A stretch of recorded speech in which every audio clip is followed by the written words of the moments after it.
My guest today has been running a BPO company for the last 3 years. He's been involved in the outsourcing industry for a lot longer than that, and before that was in education in Hong Kong and China. He speaks Mandarin.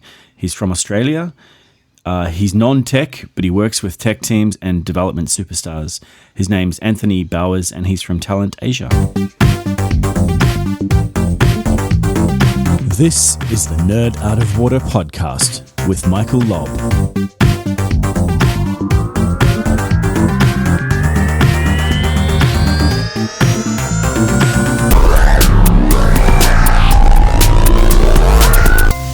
Okay. Hi, Anthony.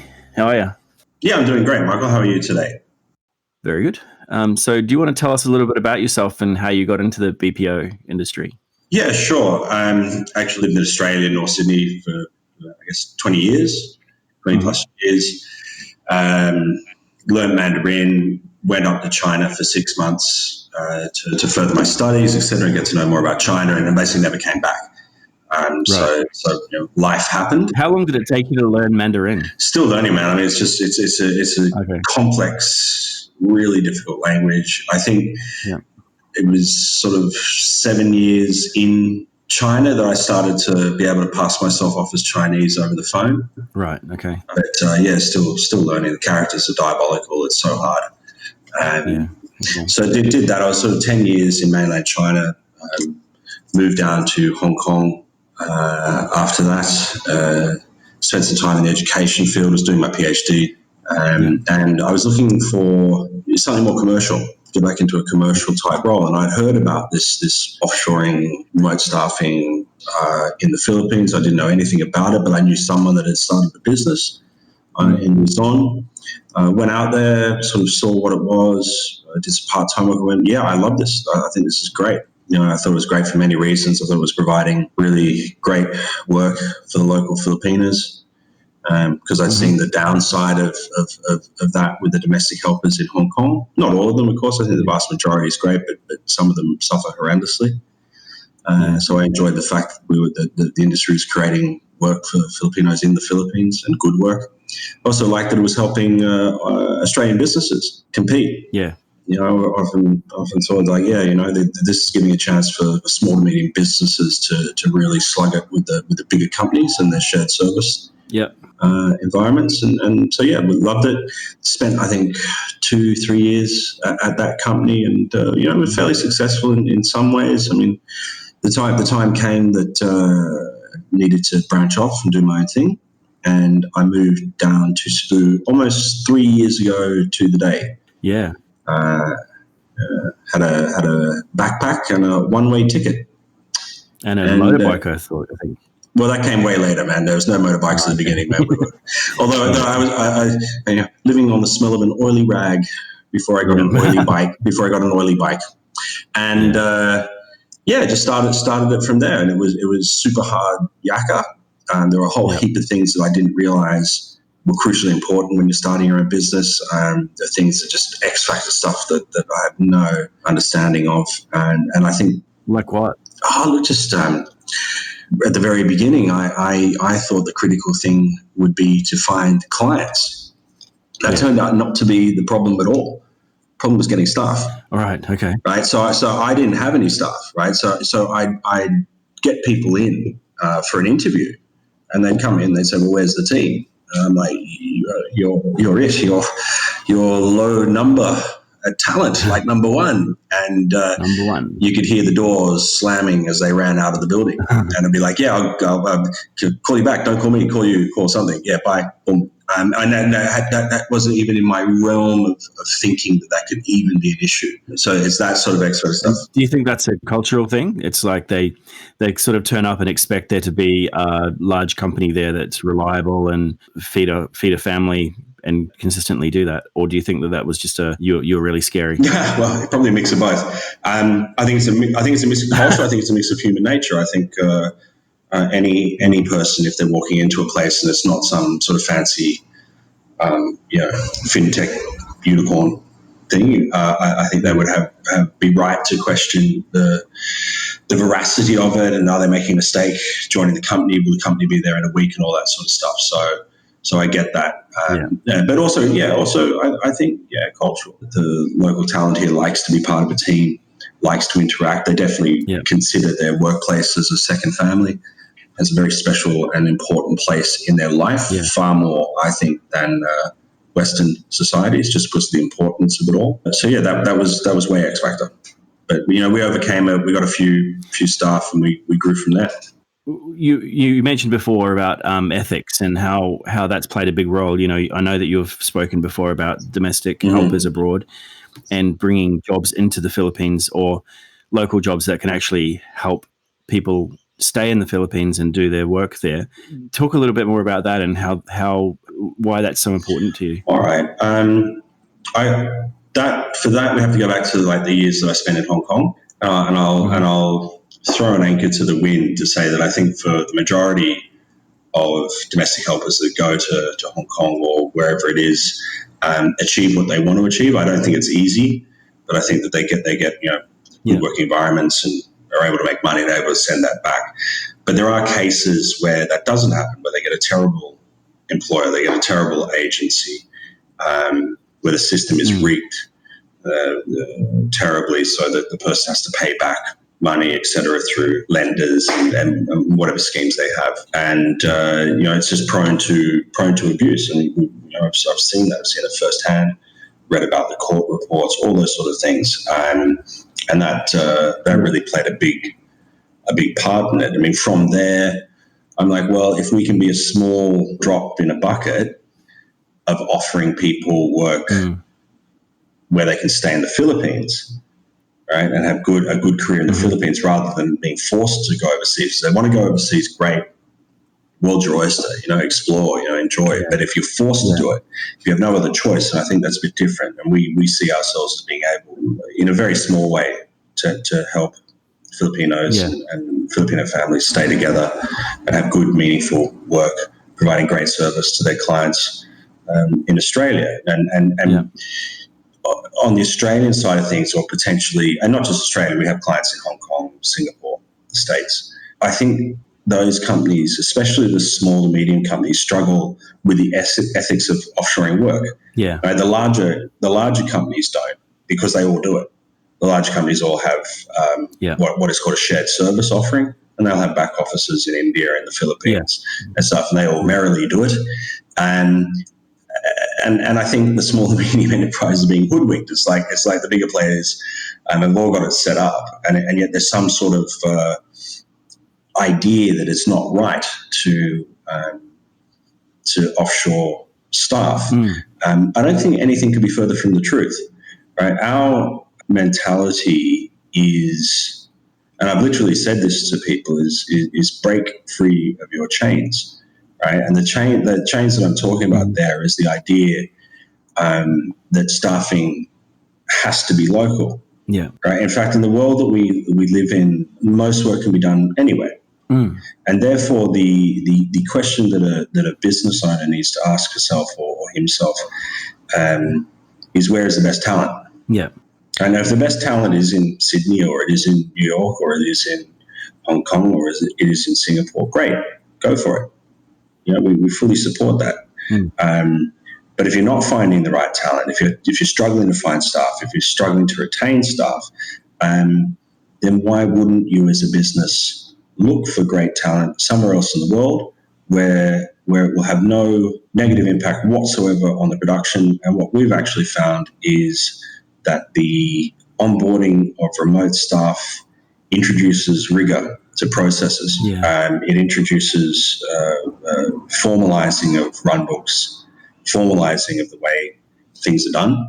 Development processes, quality assurance, things like that. Correct. All of that. It shines a light on it. It forces small to medium businesses to really concentrate on that, and that's a great thing. And we don't like the idea of companies getting rid of their local staff. It's not what it's about. No. It's about use that talent. They're an expensive resource. Make sure you're getting the best out of them, and anything else, look around the world, because it can be done, and that's really our philosophy. Yeah. I read an article the other day about rock stars versus superstars and how the superstars are very, out there and like the lead singer of the band, so to speak, and they're running around the stage doing all sorts of crazy stuff. Whereas the rock stars are like the bass player and the drummer in the band. They're there keeping the beat, making sure everything is stable and, they're solid. They're reliable. They know that they're going to turn up and do their job. And then, at the end of the day, they're ready to go again the next day. Is that an accurate description of the developers that you've worked with there? Yeah, it's an interesting one. I mean, I actually read that article as well. I was having a long think about it, about whether or not it's accurate. I think it's more nuanced than that. And there are a couple of reasons. I think it's correct, right? But I don't think it really, you can put it down to, I say, that's the Philippine mentality that they're going to be rock stars. I mean, they definitely are, right? The teams that we've put together, and as you know, I put together huge teams, have absolutely crushed it.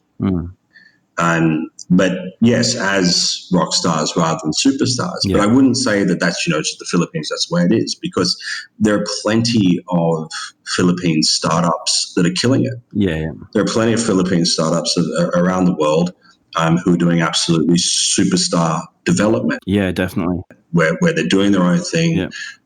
They're creating great innovative products, dealing with clients. So I wouldn't say that's just, it's the Philippines, that's the way it is. But then, why is it like that? Because I would have to agree with that. I would have to say, yes, your Philippine team, once you've got them, you've nurtured them properly, once that engine is running, will absolutely crush it as rock star workhorses. The coding will get done. It'll get done well. It'll get done in an excellent fashion. Yeah. I think the reason potentially for this rockstar superstar thing is the nature of the way teams work remotely, right? When if a remote team has been put together correctly, they'll have a team lead back in the local company. They'll be reporting back into a TL in Sydney, a TL in New York, TL wherever. Now, that TL is normally, in the superstar position. That is the person that is thinking about, vision of the code. That is the person that's interacting with the C-suite of the company. That is the person that, potentially is or is interacting with the product head and clients. So they more naturally will fit into that superstar role. They will then delegate code or delegate direction to the team, and then the team performs. So I don't think it's that inherently, a Philippine coder can't be a superstar. I just think it's because generally the nature of the way development takes place in a remote team is that the workhorse rock star type work is delegated to the remote team. In saying that, one difference that I have seen between developers, and I can only speak of developers in the Philippines, I don't know about other areas in Asia, is that it tends to be far more specialized. Whereas when I've seen CVs of developers in Australia or developers in the States, right, there tends to be a hell of a lot there and more sort of superstar stylish of what they're doing. Whereas the Philippine CVs and staff that I've worked with and talked to, it seems to be there's one area, and this is what I do, and I do it really, really, really well. Right. So there's less broad people who have that experience and breadth of experience. They're more about the depth of experience. Correct. I mean, it's not necessarily a bad thing, but it's how it is. But I would say that a person that has a more specialized background and role is going to be that rock star. Yeah. The person with the broader experience would fit more naturally into that superstar category. And I again, I think it comes down to economics. Yeah. And the costs, right? If you are going to command a salary in Australia or the UK or Germany or wherever it is as a developer, you are going to have to bring a certain amount of knowledge to the table. Yeah. And the businesses require you have that multifaceted range to your skills. Yeah. They can't afford it. Whereas in the Philippines, it's like, no, this is what I do. If you need someone else to do a particular area, bring that person in. Yeah. And again, we don't like concentrating on cost. Right? We think that companies that come in and just say, right, we're going to cut costs here, we're going to cut costs there, are doomed to failure. Yeah. Absolutely doomed to failure. I mean, you have to be concentrating on how am I going to get excellent service delivery. At the same time, we're fully aware that there are cost differences. Yeah. If there wasn't a cost difference, I think companies would, with their current mindset, they wouldn't be so keen to look at remote staffing. Again, I don't think it's actually an issue. Yeah. I think that even if you have someone that's equally as good on an equal costing, well, for me, you shouldn't again chain yourself to location. Break those location barriers, and just look. Yeah, break the chains of location. Yeah, absolutely, completely. I mean, one of the things that I think that it has to do with is the number of graduates that are coming out of universities are much higher there. And with the population, the size of it is, much larger than Australia, and especially that it's a lot younger. There are a lot more people who can specialize in things. I mean, when I started in IT, you didn't have a specialization. You just did everything. And right. In the younger people coming out of universities, especially in Southeast Asia, they have to specialize because they have to set themselves apart from everybody else. Yeah. So, I'm a front-end developer who uses React is a much better message to a potential employee and a potential employer than, I just do everything, because an employer there wants to know I need 5 React developers who can do front-end work, and that's the end of it. Yeah. How do you reward exceptional performance? Yeah, I mean, that's an interesting one. We always try to get the maximum remuneration for our staff that we can get. And the rewarding, I mean, we do reward it. I mean, we give away giveaways and bonuses and whatever we have to do for the staff. And I think it's a mix of that sort of individual rewarding, and that either comes from talent or it comes from the clients. So the clients also are involved in that in a big way. So they'll be giving away free movie passes. They'll be giving away books and what other gifts they can to the staff. And I think that's really important. It's just even if it can be seen as just a token, I think it does show that the clients care and the talent cares. As a company, we've got to be really careful about singling out individuals on talent side. For reward, I took the whole team to a resort in Lapu-Lapu a couple of months ago in Costa Bella, and that was basically a general reward for outstanding work across the Tallant family. Yeah. And it was the case. We had exceptional feedback from all of our clients. And that was a way of Tallant saying thank you in a way that I think resonates with the local staff. Yeah. I think what I've learned over the years is that a cash bonus or something like that doesn't hold the same weight as an event where the staff members can feel that they're part of a family, so to speak, and that is the Tallant family, as well as being part of their team. And that's really important. I think it's, again, and that's an X factor thing that or a concept that if you hadn't lived in the Philippines or worked in the Philippines or had Philippine staff, you'd have a very hard time understanding. But having been in the industry and been here for 6 years, it's very clear to me that they don't necessarily respond to a cash or remunerated benefit as much as they would respond to something that involves their Tallant family or their teammates over some sort of a bonding exercise. Karaoke, it's big. Yeah, karaoke. Yeah, well, we all enjoy that. I think the first time I met you, you were doing an Elvis impersonation in a bar. So I was. It's hard to do without hair, but I think I do it. No, I mean, I think you pulled it off pretty well. Yeah, thanks, bud. I want to talk about you. You're probably one of the best salespeople I've ever spoken with. You don't actually sell anything. You just convince people that they need to buy something. Yeah. What's your mindset? How do you get into that mindset? I mean, I've heard about people going into, getting into the sales zone and just going for it. What do you do to get yourself into that zone?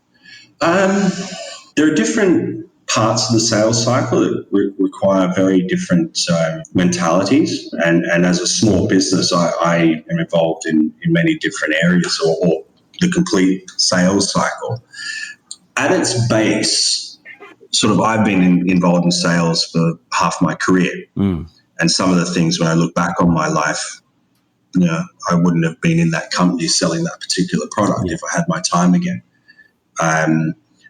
And I consider sort of Tallant as maybe not the final step, but definitely a late career or mid-career step for me, where I have created a company where I can offer a service to a client that I'm completely proud of. Yeah.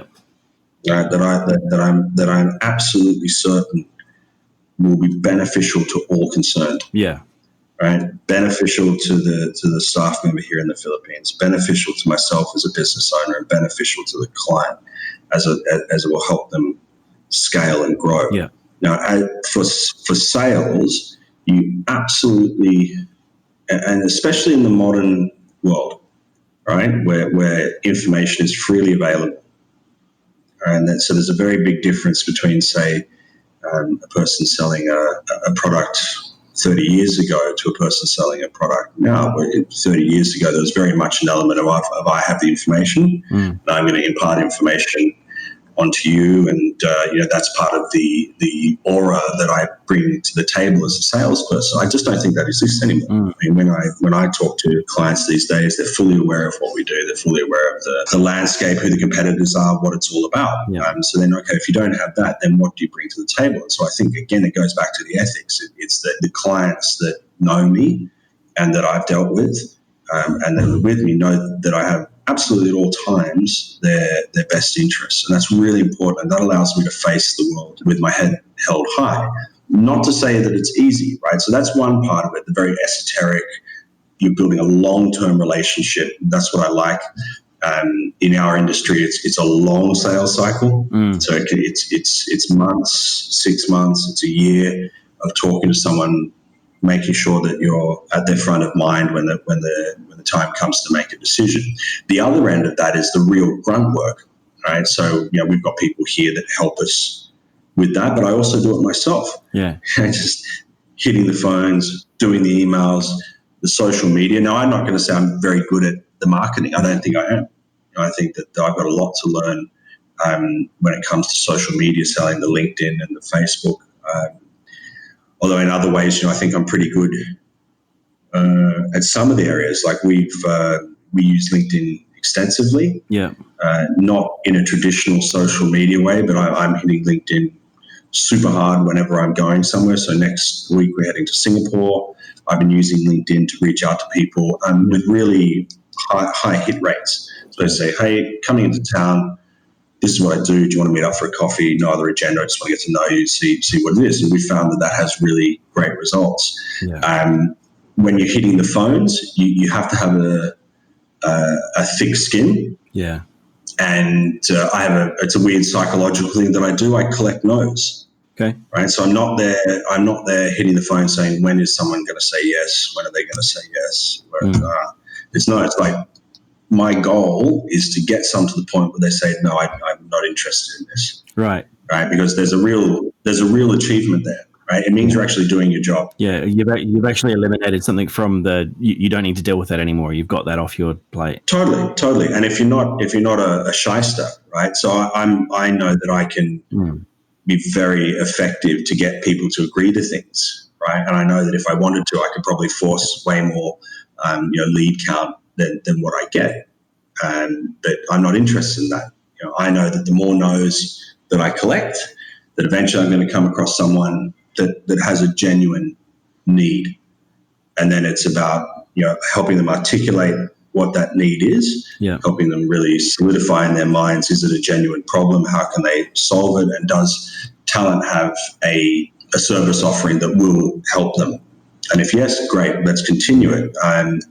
And then it's a fine line of walking that client down the hall, closing the doors as you walk down that hall very gently until you get to the end where they make a decision to go, and not be afraid to ask the question. right? And again, it's a real balance and takes experience to know how far you can push something without being pushy. Yeah.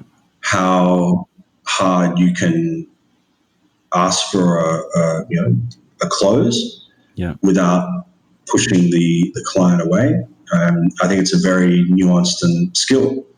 And I wouldn't say I'm the world's best salesperson, but I'm okay at it and getting better and learning as we go. And then it's just making sure that you can deliver on what you said. So we're always very careful to undersell it and over deliver it, because we know that once a client gets comfort with what we do, that we grow, and we know that because that's what's happened with our clients. We started with one with the customer support role. We now have 8. We started with one with the accounting role. We now have 8, et cetera, et cetera. So once the clients get comfortable with it, they grow. I've got 3 questions that I'm going to ask pretty much everybody. Yeah, go ahead. What would you do differently? What's one thing you would do differently if you had a chance? Oh man, so many things, Michael. I'm not Warren Buffett, you know. Like, oh, that one thing that I did back in 1953, I'd wear that green hat rather than the brown hat. That would have made everything. Yeah, I mean, seriously, there's so many things I would have done differently because there was so much I didn't understand as running a business. So I knew a hell of a lot about sales. I know how to bring in accounts, but about running a business. I think it comes down to the marketing. I would have definitely got my internal employee infrastructure sorted out at the beginning. Okay. I think I fluffed around for 8 months before I got a GM on board. That was ridiculous, utterly ridiculous. That GM should have been at the get-go helping me liaise with the local staff, because you have to be very careful there. When crunch comes to crunch, that needs to be a Filipino general manager dealing with a Filipino staff, and someone that really understands the intricacies of dealing with the administration here, all of the different things. So that's one. Although I don't think it would be the absolutely critical one. I think the critical one for me is really in the marketing. I would have done our marketing completely differently. In a very basic thing, Michael, is that we never went to exhibitions. Right. Never attended them. Yeah, I think you mentioned that as you basically went to one a year or so ago and sort of came back with that many cards and possible clients that you kind of went, hang on, why didn't we start doing this? Yeah, absolutely. Absolutely. So the first exhibition that we ever attended, we got a client out of it. Wow. Straight away. And and again, you don't know what you don't know. And I just, I thought, we'll hit the phones really hard. We'll hit the LinkedIn really hard. And look, it's worked up to a point. We've got clients out of that. My first ever client who's still with us was from a cold LinkedIn reach out. Right. Okay. Which I don't want to blow my own trumpet, but I think I did a pretty spectacular job to get them across the line, seeing as that I had no clients at that stage and no staff, and being upfront with them about that. Take a chance on me. It's like, hey, man, look, well, basically I said, look, well, you're going to get spectacular attention from me. You can go, you know what I mean? But having known that, and then having to think about, well, what is it? And I think that what it is that while social media is hugely important, while things like Google Analytics and Google AdWords are hugely important and hugely expensive, for our industry, I think there's a real fear. I think that the clients that don't, they may know about the industry, they may know about outsourcing, but they really don't know who you are. Yeah. And when you can get in front of them and you can get in front of them face to face and talk to them and it becomes real for them, I think there's a big plus there. So that would be the one thing above all others that I would do differently. Great. Would be it. And that's a very mundane thing, Michael. I'm sorry about that. I wish I could give you a more That's fine. That's really wild and esoteric sort of. I would have sat on a mountaintop and meditated more, but it's nothing like that. Maybe you can answer this question a little bit more esoterically then. Do you have any predictions for the future of your industry? Wow, that's a toughie. Sort of goes hand in hand with, do I have any predictions for the future of the human race. What are they? I'm interested to hear that. More like Cybermen? Well, I mean, yeah, and for those watching and listening at home, that is an in-joke from Michael. Do I look like a Cyberman from Doctor Who? Do I? I was having a discussion with it the other day where, of course, robotic process automation and AI is going to have a massive impact on certain sections of the BPO industry. Massive, no doubt about it.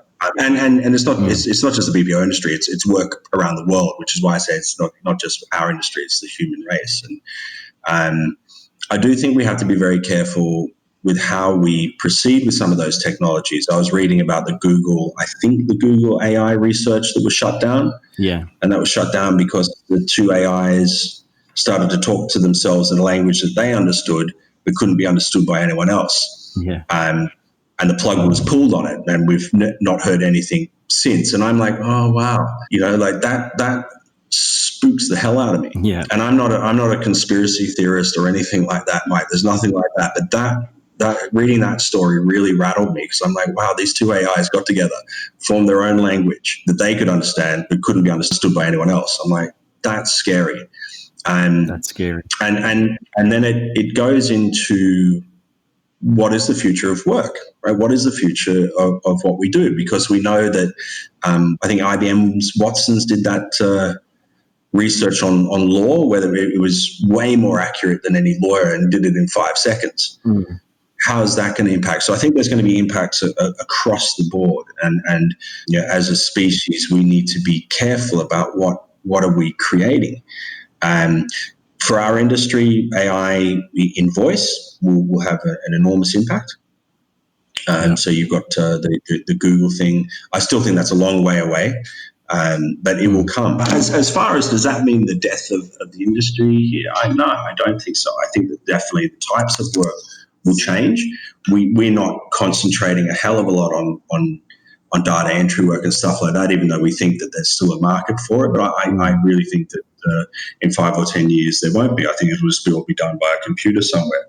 But there are other things that the industry will move into because it has to. So it'll be things like software development. I think that's still quite a way away. Graphic design, I don't think that can ever really be automated. I could be wrong, just those sort of areas. So we're very much trying to focus on the knowledge process outsourcing, or KPO it's called, because I think that's where the industry really has legs definitely for the future. And you want to focus on changes. focus on the things that are going to actually get you through, through the next decade. So your century will be great. I mean, hopefully modern technology will allow me to last that long. But through the next decade, definitely. And the Philippines and all countries that are product centers for remote staffing really need to put together effective strategies for upskilling their staff, for making sure that the education of the graduates is matching what the clients are looking for. And that's going to be the big thing. Yeah. So I see that as some major change. Definitely.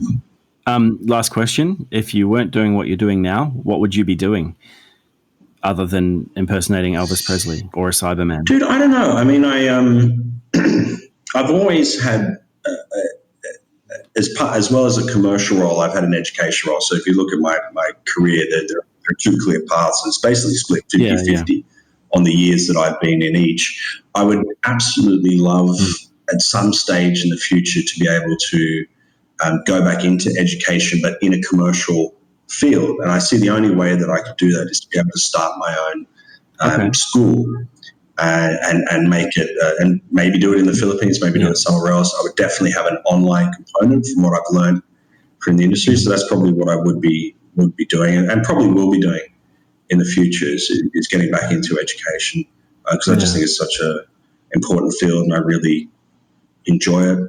But I've also loved, even though it's been a hell of a roller coaster ride, I have loved running my own show, and really enjoyed that. It's diabolically difficult at times, running your own business, but there's never been more of a rewarding feeling for me than when we deliver for a client and we get paid for it. Right now, that's the difference between being a salesperson, and Joe was before, and running my own show. As a salesperson, you get the handshake, you get the client through. You make sure the delivery is there, but it's kind of being done by someone else, and you're in the background. When you're running your show, you're holding that ball. And there's just a real beautiful feeling of building those relationships up, etc. And that's what keeps me going. Is as much as making sure our staff are well looked after, making sure that they're in A-grade buildings, have long-term careers, are happy working from Tallant. There's also the joy of delivering for a client. As long as the client's treating the staff well. And that's one of the things you have to manage, right? What do you do? What do you want? No. Go down the road. We don't do that here. We don't want to deal with you. Great. All right. Well, thank you very much for your time today. It was a pleasure. I really appreciate everything you've had to say, and I'm sure that everyone listening and watching and doing all of that stuff will gain a lot of insights from it. Yeah. Thank you very much, and talk again soon.